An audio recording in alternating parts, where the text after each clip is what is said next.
University of Louisville understands that their students come from diverse backgrounds with aspirations, drives, and needs to match. With more than 50 online programs in areas like business, education, social work, engineering, and more, UofL provides students with a multitude of career advancing options and flexible coursework. Students can complete their coursework from the comfort of their home or on the go via mobile apps. Learn more at louisville.edu/online. That's louisville.edu/online. From the University of Louisville's Delphi Center for Teaching and Learning. And the University of Central Florida's Center for Distributed Learning. I am Kelvin Thompson. And I am Tom Cavanaugh. And you are listening to Topcast, the Teaching Online podcast. Hey, Tom. Hey, Kelvin. How's life? It's good. I just like to vary the delivery of the name. I just see what happens, Yeah. Okay. Keeping it fresh, keeping it real, Something. keeping it 100, whatever all the kids say these days. I don't even know what that means. I'm probably using it wrong, but whatever. That's how hip I am. Here's a shout out to a pop culture reference. So a little slow to get there, but we've been enjoying Only Murders in the Building, of which there are now 3 complete seasons. And Selena Gomez's character is obviously a much younger person than either Martin Short or Steve Martin. And so a kind of a running gag is periodically their malapropisms, their misuses of hip youngster slang. Right. And she just sort of shakes her head. No. Yep. That's kind of where I am. Yeah. I've seen the first season of that. It's pretty funny. Yes. Cool. All right. Well, we are not here to do our pop culture reviews or embarrass ourselves with our lack thereof. We are here to drink coffee and chat about stuff. And there you go, drinking coffee. I have my own as well. Is that coffee? It is coffee. It is my afternoon go-to, my Gorilla Decaf. And it has, I'm sorry to say for you, Kelvin, some pumpkin spice flavor in it. Yes, I know how you feel, but it is thematically tied for me.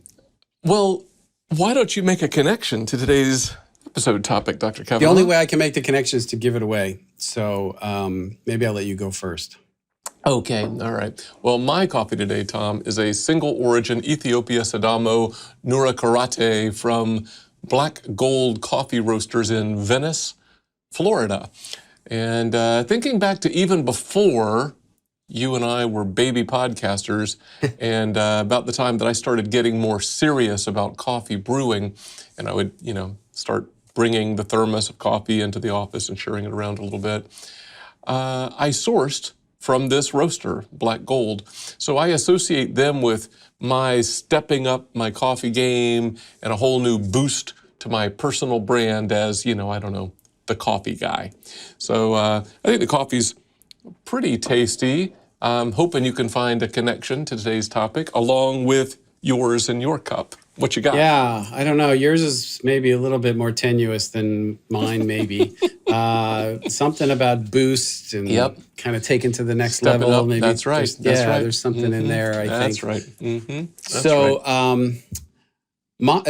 So I'll give it away and then I'll talk about my connection. Yeah, sure. You do that. We are talking about innovation today and how innovation is kind of manifested in our work and how we kind of think about innovation, foster a culture of innovation and all of that. So it's a regular cup of coffee with pumpkin spice flavor in it that was added after the fact. You know what? I think back 10 years, maybe more. I don't remember much about pumpkin spice. Like, it seems like it's a relatively recent coffee innovation, maybe longer for those who've been paying attention, but it's all the rage now. It's an innovation that has really impacted, I think, coffee consumption in a certain time of the year. It's true. Shout out here, I can't resist. There is a podcast episode from a podcast I listen to periodically with 3 historians called the Past Present Pod. And I remember this probably 5 years ago now, they did a great episode about the rise of pumpkin spice. And it was a very thoughtful episode. It'll put things in the context of the Industrial Revolution, migration to cities away from rural settings, all the way to the dominance of Starbucks in your cup.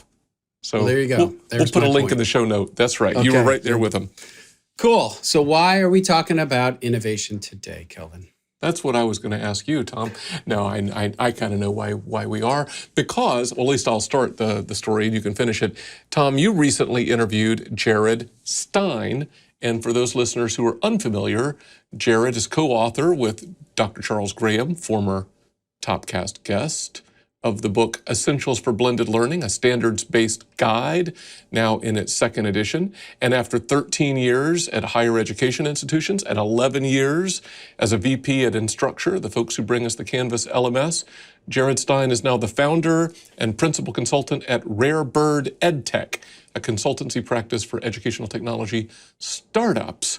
So Jared's an innovative kind of guy with quite a pedigree in innovation, but why don't you take us on from there? What do you want to say about this before we cut to it? Yeah, well, that was the subject of our conversation. That was sort of the theme that I was asking Jared to comment on. And it was in the context of having Jared as our keynote speaker for our inaugural Digital Learning Day, which was a day where we kind of brought faculty from all across campus together to showcase some of their awesome work that they're doing in digital and online learning. We crowdsourced the selection of some grant funds that we have to give out to faculty who've made proposals to do innovative things in the space. And so it just kind of was an innovative theme of a day. And Jared was a great person to kick us off as a keynote. He did a fantastic job. And then while we had him in person, I thought it would be great to kind of just, go a little deeper into those thoughts with him. If you are watching this online on video, as opposed to listening to it, you'll see that the background looks a little different compared to what you usually see when we record our interviews, which are often in virtual Zoom sessions. Mm-hmm. This was one where we went and sat in the little library space off of our conference space on campus, and so it's a little bit of a different look, and maybe sounds a little bit different. But it was nice to sort of be in person across the chairs from each other as we talked, and I really enjoyed the conversation. Well, that's great. Well, through the modern technological marvel that is podcast time travel, here, Tom, is your interview with Jared Stein. Well, Jared, thank you so much for being on Topcast. My pleasure. Thank you, Tom. So you're here today at the University of Central Florida. You gave a keynote to our inaugural Digital Learning Day, which we were very grateful for. And it sort of put me in mind of innovation, and especially tech-powered innovation. You gave some really interesting examples in your talk. And I thought you might be kind of a unique person to ask, because you've had this sort of perch looking at higher ed in general from your background. And I thought you might be able to kind of share some wisdom with us on, what you think is innovative, how you've seen that expressed in different institutions, and maybe any other sort of observations you might have when it comes to particularly digital innovation in higher ed. Yeah, well, I'll give it a shot, Tom. It's a big topic, and it's not one that I would say, I'm going to teach a master class on. But you're right, having worked in higher ed and then having worked in the tech industry, I do see innovation happening in higher education in a number of different ways. And there are definitely ways that are worth noticing and discussing and sort of thinking about. Certainly, we see a lot of sustaining innovation, as Jeffrey Moore would call it. And that's the sort of incremental innovation where we're continuously trying to improve. And then we do see breakthrough innovation as well, where we know about this problem, we've been working on it for a long time, and suddenly there's some release. I think what people tend to think about when they think about innovation, though, are more of those disruptive innovations, especially in regards to technology, where a breakthrough happens for a problem that maybe we didn't understand well before, and the solution causes us to really rethink our worldview and maybe even our understanding of the world. So it's sort of the kind of the difference between the revolutionary and the evolutionary. Yeah. And in my just kind of limited anecdotal experience, it seems that the revolutionary can be, as you said, very, very disruptive, but maybe harder to scale, doesn't get the kind of adoption. The evolutionary takes longer, but maybe sticks. Does that resonate with you? Yeah, absolutely. And in fact, in the first half of my career, when I was working in university, was working with faculty and technology, it was very easy as a young, idealistic instructional technologist to gravitate toward the professors and the faculty who were eager, who were cutting edge, who were pushing the envelope, who were looking for ways to take advantage of disruptive technology. But those were few and far between. And I quickly came to understand that if we wanted to see the kind of improvements to education across campus, we really did also need to focus on those sustaining innovations and find ways to tap into what faculty instructors do already, but then nudge them to level up, nudge them to make some incremental improvements, nudge them to make those small changes that might over time have a larger impact. So it seems that it's not just about the technology, right? It's also kind of a wraparound change management process, because you can introduce a technology, but if you can't get people to adopt it or effectively use it or interact with the other systems that it has to connect to, or whatever the case might be, I wonder if you could talk about the kind of the change management aspect of innovation. Yeah, I think one of the powerful things about technology that we shouldn't take for granted is that it can excite people, it can inspire people, it can prompt people to try something different. But at the same time, as we often say, technology is just a tool. And when it comes to teaching and learning, the technology is only as good as your design or implementation of it. So as powerful as technology is, I still like to focus first on what we know about how people learn and how we can leverage the technology to either accelerate that learning or to save us time. So when it does come to things like change management or how do you drive the adoption of technology, certainly some level of focus on, proving that it's practical, connecting the dots between where you want to go and what you need to change today, but then also evangelizing, especially based on any successes that you might see, and socializing, right, those successes across the institution or throughout the organization. How important is that sort of assessment? Because sometimes we get enamored with a solution, with a technology that seems like, oh, that's what I've been looking for, right? And then we try it, and it may not have the impact that we thought. And there's really only one way to know, and that's to measure it, right, against some baseline or some outcome. And I guess there's maybe two risks on that. One would be to continue using something even if the efficacy data doesn't actually support the continued use of that. But the other is to maybe not give it a chance, to not iterate and maybe, we tried this, it didn't work, but it's because of this, we have to make some adjustment over here. I wonder if you could talk about sort of the assessment side of that and when you should face that sort of go, no-go kind of decision, which can be really unclear sometimes. Yeah, I think it's important that we always look for evidence, especially when we're implementing changes in our practice. When we're implementing technology, it's often coming to the cost of change, the cost of adoption, the cost of continuance. I think it's actually less about the efficacy and less that technology is actually constituting some change in our practice. But I think it is important to look for that evidence and to trust in the results of research done well.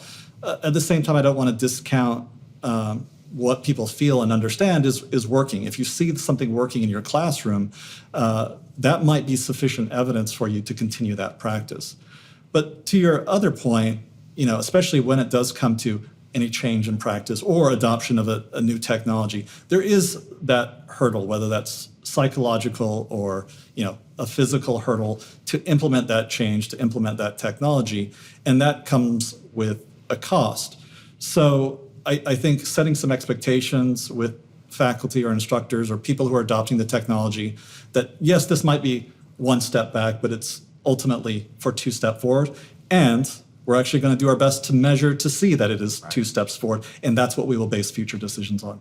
Yeah, it's funny you say that because we will often tell faculty that we are working with on some new initiative that you may actually see a decrease in outcomes the first semester that you try this because maybe we're not awesome at it yet, right? We had this conversation with our adaptive learning faculties that maybe we should plan a 3-semester kind of timeline before we start to see real positive impacts. And in some cases, it was faster than that, depending on the faculty member. But you want to prepare them for maybe to not solve all the world's problems the first time out. Nobody's going to be able to run when they're just learning to kind of crawl. Yeah, and I think we certainly know that from any of our own experiences, learning a skill, adopting some change into our lives.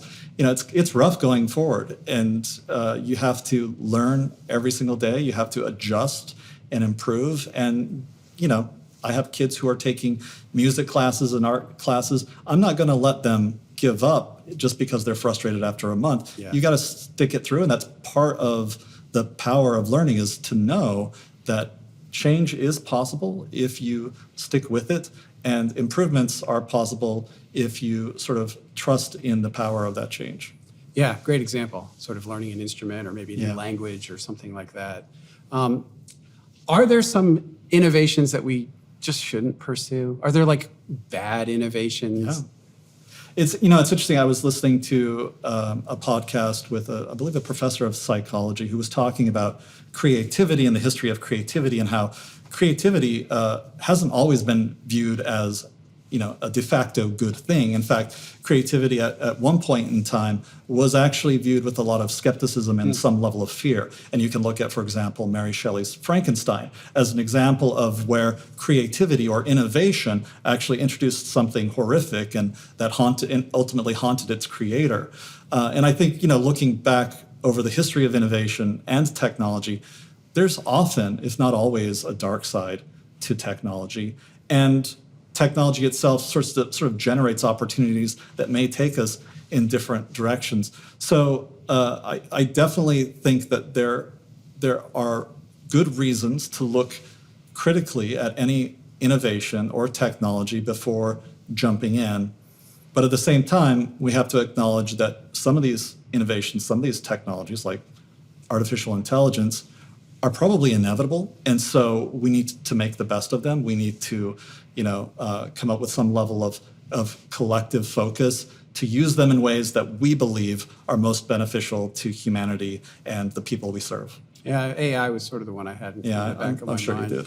But the other one I was thinking about was sort of, data analytics around student data. And there's been a lot of concern about, kind of profiling certain kinds of students. Even if the intentions are good, the actual way it gets implemented could be detrimental or could be, not fair to students based on certain kind of, demographics or whatever the case might be, that you want to just kind of judge students on their actual performance, and maybe that's the most fair thing to do. Yeah. So I wonder if you could maybe, as one of our maybe kind of looking towards wrapping up our conversation, what can be done to foster innovation on campuses? How can we encourage it, support it, nurture it? And because in some contexts, some cultures, some people are like, they don't feel safe kind of sticking their neck out and trying something that has a risk of failure. How can we encourage people to take those risks and to try some things? Yeah, I think institutions, especially higher ed institutions, are pretty well equipped to foster sustaining innovation, those sort of incremental improvements.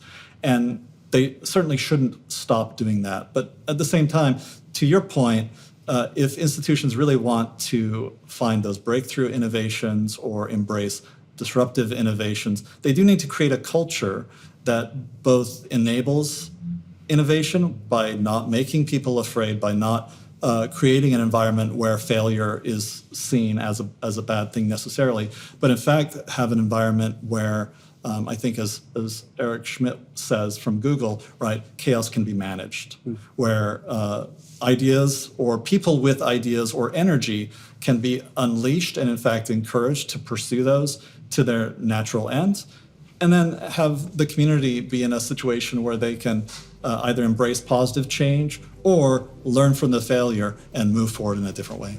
Great. Well, I think that's maybe a great place to sort of wrap up. Jared, thank you so much for being on Topcast. All right. Thank you, Tom. Well, Tom, that was your interview with Jared Stein. Indeed, it was. I always enjoy talking to Jared. I find him super thoughtful. And as I kind of described it from his perch, sitting in a company that works with a lot of schools, not just across the country, but across the world, I think he had kind of an interesting perspective of kind of the state of things right now. And now with his consulting business, he's doing something very similar. Yeah, that's good.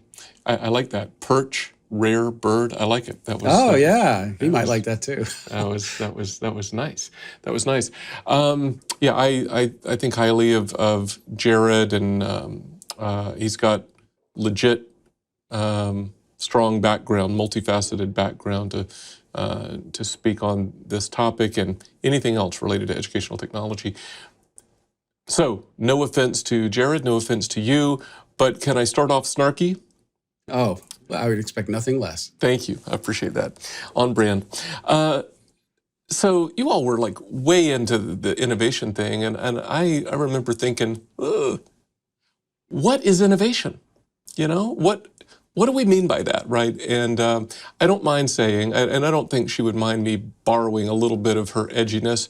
Our colleague Alex Pickett from the State University System of New York, been on the podcast before, there's a little place in my brain where there's a picture of Alex anytime the word innovation comes up, because I have heard her on multiple occasions go off about innovation and how we throw it around like we all kind of know what we mean by it. And there was like a whole Twitter thread some years ago where she said we use it in place of this concept, we use it in place of that concept, and not real specific and so forth. And so I thought maybe it wouldn't be a bad thing, and it might keep Alex liking us for 5 minutes longer if we could actually say what we mean by it.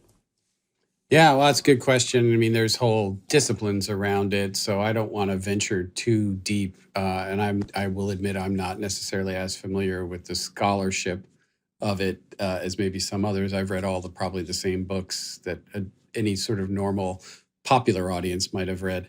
But for me, it's very much like my definition of creativity. And this is, again, Tom's definition. It's one I've sort of made up and used, but it helps me frame it. It's solving problems with constraints. So you have to be creative. You have to innovate if you're going to solve some problem with limited resources, limited time, whatever the constraints are. If you had no constraints, you wouldn't need to be innovative or creative. You could be wildly inefficient and solve the same problem. I mean, I think that's helpful. I went and I looked up a book chapter that you and I wrote together once. It had innovation in the title. And I remember that. That's right. It was in the before times. So much of that time is just but a distant memory in my brain. But we said there, kind of a loose working definition, we said the implementation of new ideas, and we were talking particularly about online teaching and learning, in order to bring about better outcomes. And we framed it further, and we talked about a vision of the future, that vision was informed by monitoring trends and noting applicability in the local context and that kind of thing. But that's just a fancier way of saying what you just did, I think. Yeah, I was going to say, I think those two things are completely aligned with each other. Yeah, I think so. But as long as I'm snarky, I do think that these are good questions to ask as we go too, right? In general, better for whom? Better based on what measures? Better at what cost or what losses? Who loses while somebody else is getting something better?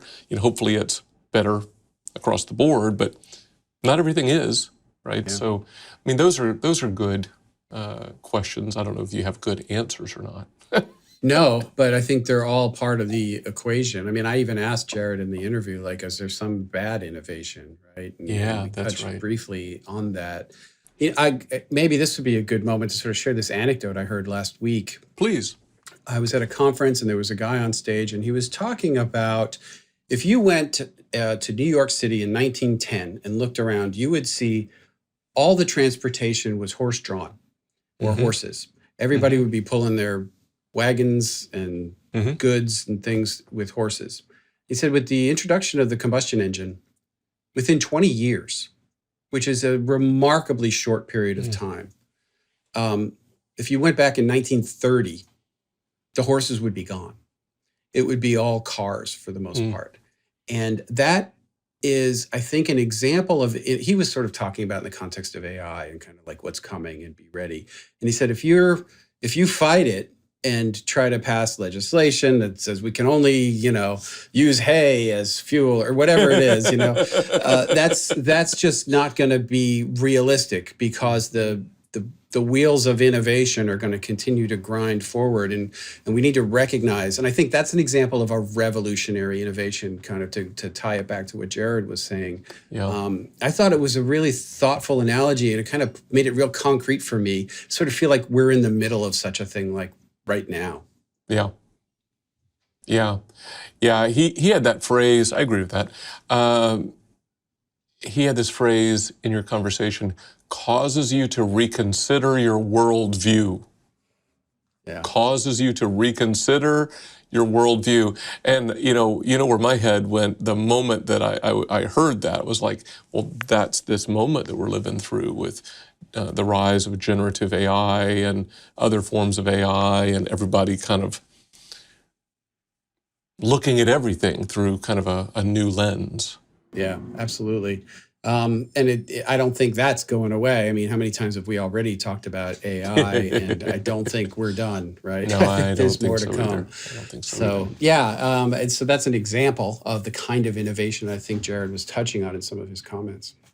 Yeah, and you talked about some of the popular literature and constructs, and we'll throw some stuff in the show notes around this episode. But in the moment, I can't remember you or Jared mentioning this, but I think there is some foundational work here from Everett Rogers, Diffusion of Innovation, kind of the bell curve kind of thing. Innovators, early adopters, all the way through the laggards, that kind of thing. It shows up in our work a lot. And then there's kind of, you all talk about disruptive and sustaining and breakthrough innovations, and to that, some might add basic research and what are the relationship between those four constructs. So there's some literature on that. We'll throw that in the show notes. But I'll be honest with you, I think a lot about sustaining versus disruptive. I really don't think as much about breakthrough innovations, and that's kind of shameful to say because I completed that program in breakthrough models from EDUCAUSE. Yeah. But that's an interesting concept: breakthrough versus disruptive. I don't know if you have anything wise you want to say about that. I don't know. That's an interesting connection, because I was involved with two of those myself once upon a time. Yeah. And I liked the concept because it was trying to bring in design thinking and trying to kind of get out of your typical silos and think differently and bring in other perspectives. And point them at a problem that you might have on campus. And I like the practicality of that. But you're right. I'm not sure how much it's continued. I thought it was I think it was Gates money that was funding it, and I think maybe they stopped it too soon. Maybe they should have kind of kept it going a little bit longer to kind of seed some more of that kind of innovation. Cross-institutional collaboration also was really a big piece of that too. Yeah, I was a fan of that. I enjoyed it. Yeah, but as you and Jared spoke about, that is a way of fostering perhaps more culture of innovation. Yeah, that's probably a good way to put it. In that case, across institutions and throughout our entire sector of higher education. But yeah, good stuff. Anything? I know we need to probably start looking at wrapping up, but anything you want to say before we get out of here?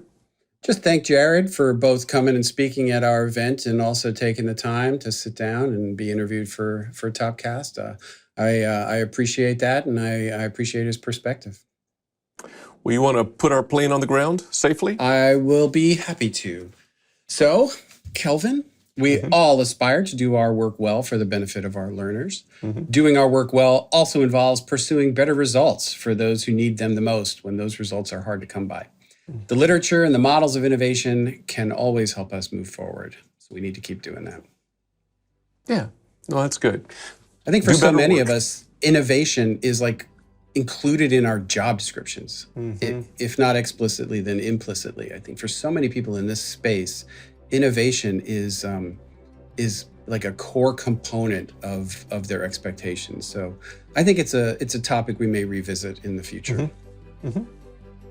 Yeah, I will look forward to that, and I'll look forward to pouring a cup of coffee and having a collegial conversation. But until that next time, for Topcast, I'm Kelvin.